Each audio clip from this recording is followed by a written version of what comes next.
have how many times have you ever had an interaction with a person and you felt good?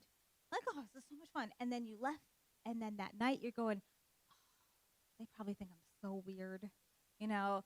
Oh, why did I say that? Oh, that wasn't, or I should have said that.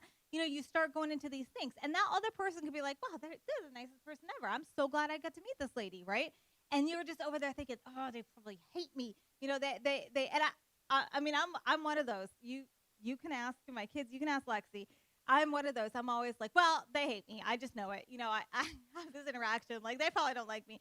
It's just, it's my natural like first thought that I think. It's where I go, right? Because there's been so much here in my head, and just I don't know. I don't know who in this room knows. So for many, many, many, my whole life, but for many a solid amount of years, I was the most. And I'm telling you, the most anxious person you could ever meet. This was not. This would have never have happened. I would have never have been up here. If I was, it would have been because my husband made me. There would have been a fight about it.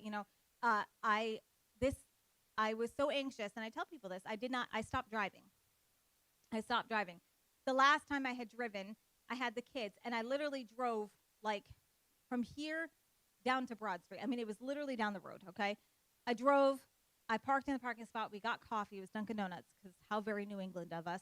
And we got back in the car, and I said, I can't. I can't back up this car. I cannot do it. And I was with Lexi, and she was like, and I don't know, were you girls with us? Yeah, and everyone's like, well, I mean, you could just back up the car. Actually, that's probably not what you're saying. Lexi was probably egging me onto it because we did that for a long time. We enabled each other in anxiety.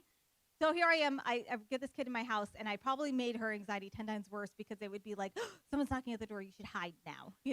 Like not great. You just you don't know what you don't know. Okay, so I was so anxious, and I don't know where I'm going with this, but that's all right. We're gonna get there. I don't know why I got onto this in anxiety, but anyway, so I used to speak it all the time, and it would be, and it turned into, oh, I'm so anxious.